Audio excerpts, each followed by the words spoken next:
Olá pessoal, tudo bem? Bom dia. Então, vamos lá, né? Vamos seguir aí com as nossas aulas a respeito de história. Esse momento aí tão importante, né? Que é a virada do século XIX para o século XX, a instauração do fim da monarquia, o fim do segundo reinado e a instalação da República no Brasil no dia 15 de novembro de 1889.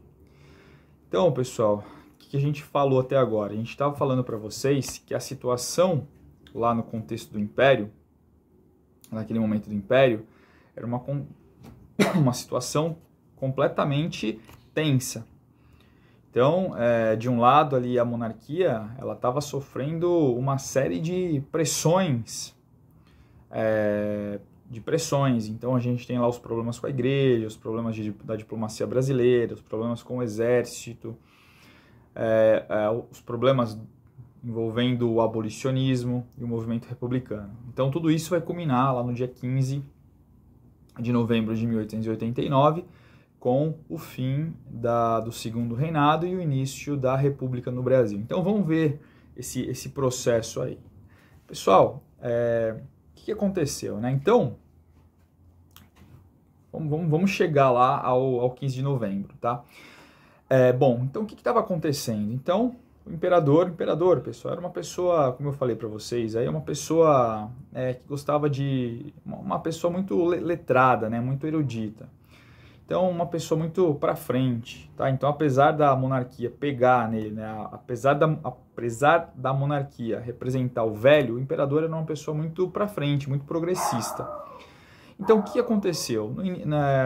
Aí, no início de 1889, onde que o imperador estava? O imperador estava lá na França. O Brasil ia participar de uma exposição internacional lá na França.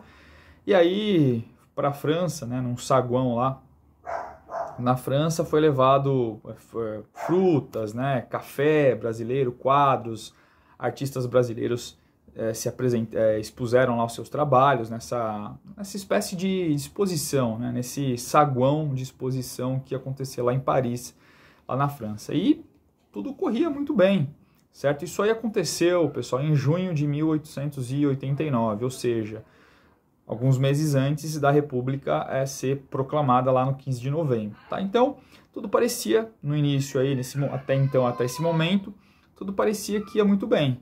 Então, o imperador tinha ido para a França, tinha ido, né, mostrar, né,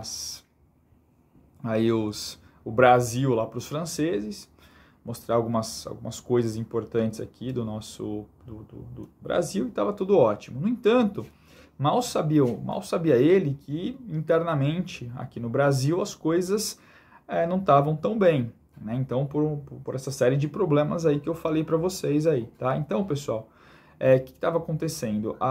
Existia aí um pensamento aqui, principalmente um pensamento arraigado nos valores do positivismo, né? Lá no Clube Militar do Exército. Lembra que eu falei para vocês? O Clube Militar. Então, o Clube Militar trazia aí esses valores que falavam da modernidade, né? Falavam do progresso, falavam das indústrias, certo? Então, o pensamento positivista, ele olhava a sociedade através de um olhar muito mais racionalista, né? E materialista do que propriamente os ideais da monarquia.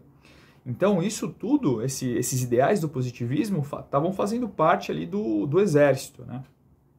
Então, mal sabia o Dom Pedro II o que o esperava. Bom, o que aconteceu, pessoal? Uma outra questão importante é que, assim, o Ministério Ouro Preto, tá? Que havia sido colocado pelo próprio imperador, que era um ministério um pouco mais liberal, certo? Então, o imperador, de certa forma, percebendo alguma coisa no ar, o que ele faz? Ele indica um ministério. O ministério, quem que eram as pessoas do ministério? Eram figuras aí importantes, geralmente conselheiros do imperador, e que representavam, na época, uma espécie de poder executivo.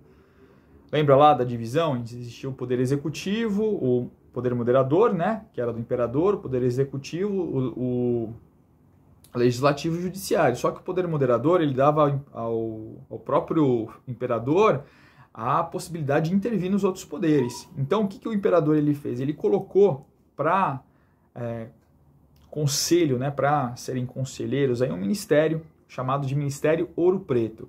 Esse Ministério Ouro Preto, pessoal, ele tinha aí algumas ideias progressistas, certo? Então, ideias progressistas, como, por exemplo, ampliar um pouco mais a liberdade, a autonomia das províncias, certo? Isso era uma ideia progressista para a época ali, que tinha até um pouco de republicanismo ali, certo? Então, outra ideia, o império, né, a receita do império, né, o órgão que fazia a cobrança do império, não ia ficar com os impostos de todos os produtos que seriam importados, ou melhor, exportados, né, o café. Então, esse ministério estava propondo até uma série de medidas liberais ali. Só que esse ministério acabou, as ideias, né,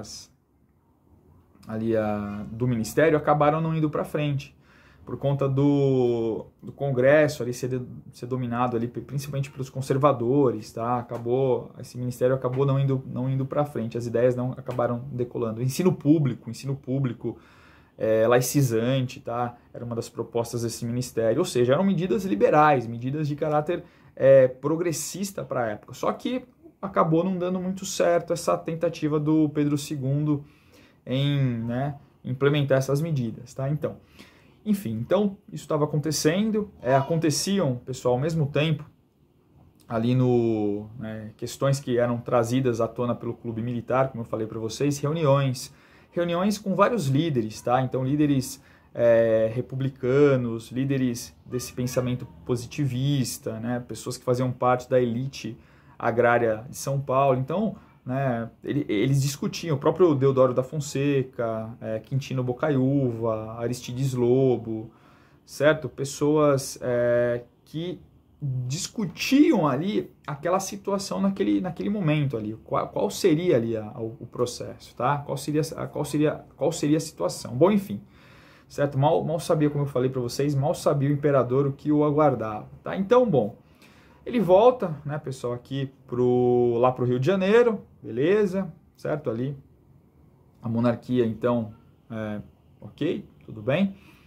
E aí, pessoal, o que vai acontecer? Aí, já em novembro de 1889, no 6 de novembro de 1889, então um pouquinho antes aí, uma semana antes de ser proclamada de fato a República, o que vai acontecer? O imperador, ele vai dar um baile, ele vai fazer um baile, tá? O famoso baile da Ilha Fiscal, que o imperador ele vai dar esse baile em prol lá da marinha chilena, que vai estar aqui no Brasil. Então, vai ser um baile estonteante, o famoso baile da Ilha Fiscal, um baile com mais de 3.000 convidados, pessoas ali, a elite do Rio de Janeiro, a elite de São Paulo fez parte desse baile, participou desse baile, a própria marinha, pessoas do exército também fizeram parte desse. Olha que interessante, né? Pessoas ligadas aí à marinha, principalmente, fez parte desse baile, participou do baile. Então, foi um baile ali, né? Dizem que o Dom Pedro, ao chegar nesse baile, teria tropeçado, né? E teria dito a frase: a monarquia balança, mas não cai, tropeça, mas não cai, algo do tipo aí, certo? Então, foi um baile dispendioso, um baile que gastou aí uma grana enorme ali com os convidados, né, com comida, com iluminação, né? Dizem que foi um baile lindo, né? Tava lá com as cores da bandeira chilena, né? A Ilha Fiscal, certo? E aí esse baile aconteceu então no momento em que a monarquia estava prestes a acabar, tá? Bom, como eu falei para vocês, o imperador ele não sabia muito bem, ele só sentia um clima, mas ele acreditava, pessoal, que isso que estava acontecendo, no fundo, não ia dar em nada, né? E que as coisas iam acontecer, que as coisas iam se desenvolver. Bom, a monarquia seguia, a vida segue, beleza. Só que o que aconteceu, né, pessoal? As Forças Armadas, elas já estavam confabulando ali no clube militar, tá? E muitos dirigentes ali das forças do Exército, né? Nas Forças Armadas não, mas do Exército, estava pressionando ali o Deodoro, Marechal Deodoro, para que ele fizesse alguma coisa com relação a isso, tá? Então, o que a gente está falando é o estopim aí. Então, pessoas ligadas aí a esse pensamento mais positivista, esse pensamento mais para frente, começaram a pressionar o Deodoro. Falaram: e aí, Deodoro, é o seguinte, você vai ter que falar pro Pedro II que a monarquia, ela já... Pessoal, começou a chover ali, só vou fechar a janela, já volto aqui um pouquinho, tá? Então vou dar um pause aqui e já volto, tá? Pera aí. Bom, voltei.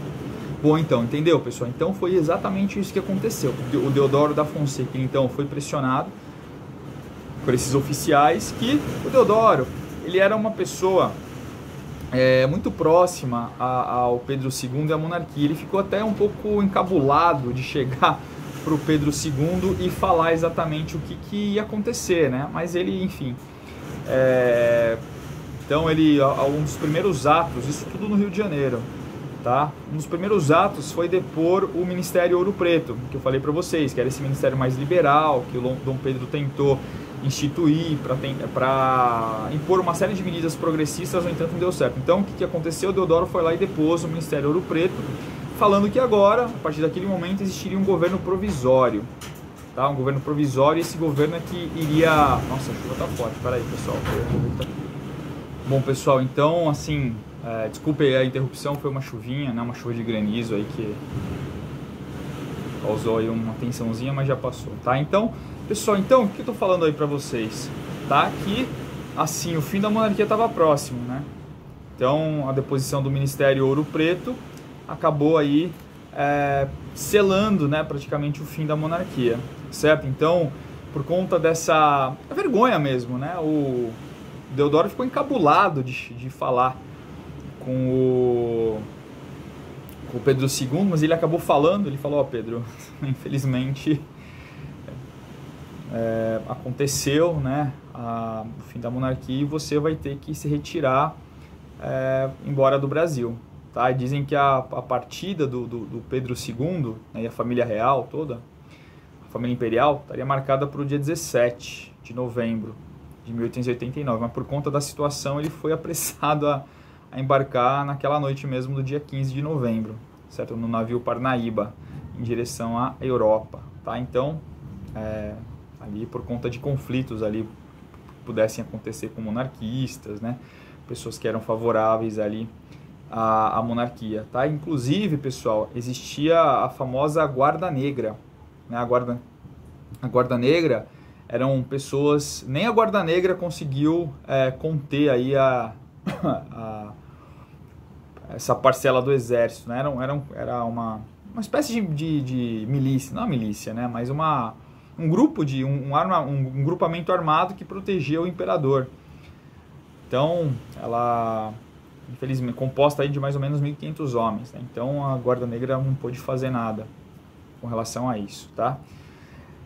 Então, Dom Pedro II está deposto, e no mesmo dia, aí no dia 15 de novembro de 1889, ele teve que seguir, então, em direção à Europa, certo? Bom, o que esperar, então, desse novo regime, certo, pessoal? Esse novo regime, uma série de dúvidas, né, pairavam ali na cabeça de todos, tá? A população, como vocês viram, não houve participação popular no processo, certo? Toda aquela imagem, né, do Deodoro sobre o cavalo falando, tal, e aquilo ali é uma construção, certo? Justamente para legitimar a República, tá? E o objetivo era esse agora, certo? Construir símbolos, imagens do que deveria ser a República no Brasil aí, do que deveria ser a República, tá? Então, o 15 de novembro, tá? Tem algumas coisas interessantes, né? Como, por exemplo, o resgate da figura do Tiradentes. O Tiradentes, ele foi... a imagem do Tiradentes, ela foi esculachada, vamos falar assim, ela foi maculada, né, durante todo o Império. Agora resgataram a imagem do Tiradentes novamente para representar o povo, né? A gente viu que não houve participação popular. O povo assistiu bestializado, né, diria lá o Aristides Lobo. O povo assistiu bestializado aí a proclamação, porque não houve participação popular, não foi algo popular, tá? Então era necessário colocar a figura do povo, né, representando ali a nova nação, tá? Então a bandeira foi usada, né? A bandeira, que detalhe, né? aquela bandeira que hoje é a bandeira do Brasil, aquela bandeira era a bandeira com símbolos do Império. Então, vários símbolos do Império, né, brasões ali foram retirados para colocar ali aquela bola azul no meio, né, com o símbolo do cruzeiro e o lema positivista, Ordem e Progresso, né, representando justamente uma das filosofias aí, uma das ideologias que acabaram, né, incentivando aí e propagando acabaram norteando a República no Brasil aí, né, que eram os ideais do positivismo lá do Augusto Comte, certo? Aqueles ideais lá de que existem eleitos, né? E esses eleitos devem ordenar um país, uma nação, enfim, tudo isso aí que a gente estuda lá nos primórdios da sociologia, né? Augusto Comte foi um dos formadores aí, então ele acabou servindo, né? Aí o lema lá do positivismo acabou servindo. Pessoal, mas então, enfim, como eu estava falando para vocês, essa república que surgia era uma república, né, que surgia ali, né, cheia de dúvidas. A gente vai ver que essa noção de modernidade, essa noção de progresso, né, que veio com o ideal de república, nem sempre foi de fato isso que se apresentou depois para o Brasil, né, para a população de forma geral. A república ela surge com uma série de problemas, né, houve até especulação, certo? Houve até especulação, que a gente vai ver isso aí quando a gente estiver falando desse primeiro governo que passou a controlar, desse governo provisório aí, encabeçado pelo Deodoro, né? Uma coisa chamada de encilhamento, né? Que a gente vai ver depois aí.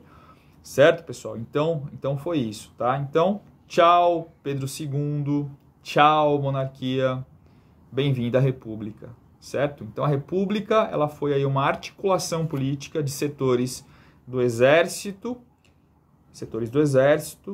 junto aí com setores agrários, principalmente os setores agrários de São Paulo, da região sudeste do Brasil, São Paulo, Rio de Janeiro, Espírito Santo, Minas Gerais, produtores de café, com os setores médios, né, médios urbanos, por conta dos ideais, por conta propriamente do abolicionismo, né, tinha esse fundo também, certo? Que ajudaram, então, que proclamaram a República no Brasil. Tá bom, pessoal? Então, espero que essa transição aí tenha ficado um pouquinho mais esclarecida nesse vídeo, e a gente segue aí, então, com as aulas, tá bom? Pessoal, muito obrigado aí por assistir. Desculpe as interrupções, foi por conta da chuva que já parou, né? Começou a chover granizo aqui, beleza?